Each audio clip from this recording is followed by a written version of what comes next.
আমি যে মসজিদটির পিছে দাঁড়িয়ে রয়েছি এটা হচ্ছে 400 বছর পুরনো একটি মসজিদ।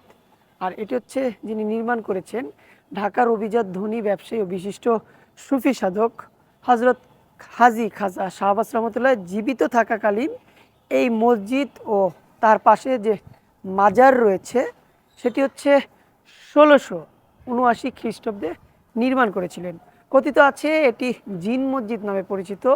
এগুলো তিনি যে সময় ইবাদত করতেন হজরত শাহবাজ রহমতুল্লাহ মানে হাজী খাজা শাহবাজ রহমতুল্লাহ, সেই সময় জিনেরা এপাশ দিয়ে আসা যাওয়া করতেন, তিনি আসা যাওয়া করতেন এবং এখানে ওনার সাথে নামাজও পড়েছেন। নামাজ পড়তেন। অনেক ধার্মিক জিনরা ওনার বশ্যতা স্বীকার করেছেন এবং এই জিনেরা এবাদত করে করে ওনার সাথে মোলাকাত করে চলে যেতেন। মোলাকাত করেছিলেন। হ্যাঁ, এবং জিনেরা বিভিন্ন দিক থেকে মুসলিম জিন যারা ছিলেন তারা ওনার আশেপাশে তাসাউফের মজলিস করতেন, কোরআন পড়তেন, নামাজ কোরআন পড়তেন। শিখতেন, নামাজ পড়তেন, ওজিফা, তাসবিহ, তাহলিল, তাকদিস এবং এভরিথিং ইসলামী জিন্দিগির যে মুসলমানের শরীয়তের যে বিধিবিধানগুলো ছিল, মুসলমান আমরা যারা মানুষ আমরা যেভাবে আবাদত করি, আর রাসূল সাল্লাল্লাহু আলাইহি সাল্লাম সিরাত ও সুরাত মিনহাজুন নবুওয়া এক, আর ওনারাও এইভাবে করতেন যে মুসলিম জিনগুলো।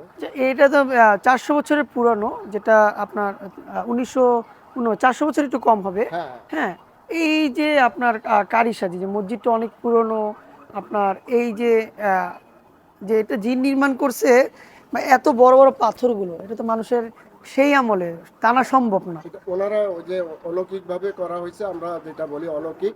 আমরা একটু কিন্তু দেখাই। হ্যাঁ, এই যে এগুলো তো মানে অনেক পুরনো এবং কারিসে যে এগুলো পাথরগুলো 400 বছর বাইরের আগেরই, মনে হয় এগুলো 400 বছর। 400 বছর আগেরই। এগুলো এখানে আমাদের বাংলাদেশ পাকিস্তান পিরিয়ডের, ব্রিটিশ পিরিয়ডের কেউ না, এটা 700 বছর আগে যখন যিনি ছিলেন তারা এই মসজিদ নির্মাণ করে যা সামগ্রী ছিল এগুলি অনেক সময় বাংলাদেশে এরকম অনেক মসজিদ আছে যেগুলোকে আমরা গাইবি মসজিদ বলি, জিন মসজিদ বলি। লালবাগ একটা আছে। লালবাগের কেল্লা আছে, এরকম আর ওই যে আপনার ইয়েতে আছে বুদশাহ মসজিদ আছে, তারপরে বিভিন্ন যে বাহাদুর শাহ মসজিদ আছে, এরকম যত অলি আল্লাহর যে মসজিদগুলো আছে, খাজা খানজানি আছে, শাহজালাল ইয়ামিনী আছে, এরকম আরও যত পীর ইয়ামিনী আছে, এখানে যত মসজিদ দেখবেন সব একই কোয়ালিটি, একই মডেলের, একই মডেল। একই মডেলের। এগুলি সব ওনারা ওই সময় ওই যুগে ওই সময় যুগে জিনেরা মানে জিনের মাধ্যমে, জিন ইনসান উভয়ের মাধ্যমে কাজ। উভয়ের মাধ্যমে নিয়ে। যেমন সুলাইমান আলাইহিস সালাম ছিলেন নবী, ইনসান, আর তার বর্ষতায় ছিলেন লক্ষ লক্ষ জিন।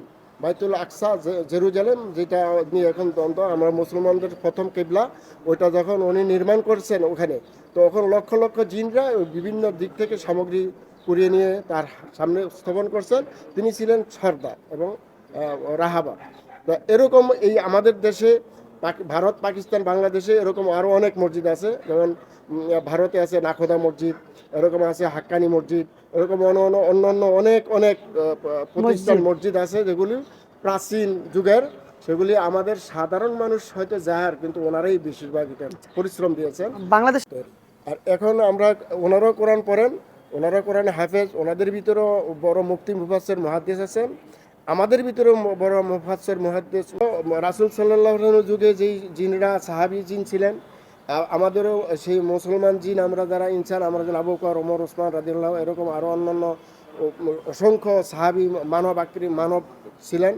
আর জিনদের ভিতরে অনেক সাহাবী জিন ছিলেন। হিন্দু আছে, খ্রিস্টান আছে, এরকম আছে জিনদের ভিতরে। হ্যাঁ, জিনদের ভিতরে হিন্দু মুসলিম আছে। মুসলমানের ভিতরে, আমাদের ভিতরে হিন্দু মুসলিম 12 জাত আছে, তাদের মধ্যে এরকম তাদের ভিতরে এরকম 12 জাত আছে। যারা মুসলিম, ভালো মন্দ আছে। ভালো মন্দ আছে। যারা মুসলিম তারা আল্লাহর একাত্মবাদ স্বীকার করেন এবং ইবাদত করেন, বন্দেগী করেন, নামাজ পড়েন। মানে জিন আর পরি। হ্যাঁ, জিন পরি হলো মেয়ে, হ্যাঁ, জিন হলো পুরুষ। পুরুষ। আমাদের যেমন পুরুষ মহিলার একটা আকৃতি, ওখানে ওদের ওই ওই ওই ওই বিষয়টা ওরা এইভাবে চলেন।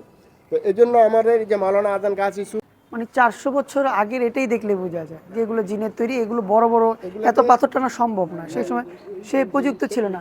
আরেকটা জিনিস আমি একটু দেখাই, যেটা আমি এর আগে একটু অন্যরকম এবং শান্তি, পুরোটাই ঠান্ডা, আর ভিতরটা আকৃতি দেখেন, হ্যাঁ অনেক ঠান্ডা। আর এই যে নামাজের যে স্থান, মানে ইমাম সাহেব যে বসতেন, এখানে বসে কি আমাদের খুতবা দিতেন, খাজা শাহবাজ এখানেই বসতেন, এখানেই বসতেন।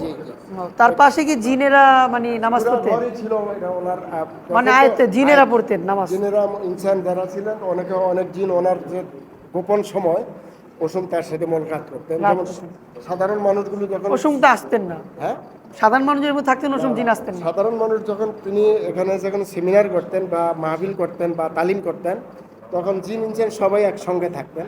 তখন মানুষ যখন ছুটি দিয়ে দিত, মুনাজাত শেষ হলে মানুষ চলে যেত, ইনসান চলে যেত, জিনরা বসে থাকতেন, তখন ওনার সাথে গোপনে মুলাকাত করতেন। মোলাকাত মানে মোসাফা আচ্ছা, করা। মুসাফা করতেন। আর সবাই ভালো থাকবেন, আসসালামু আলাইকুম।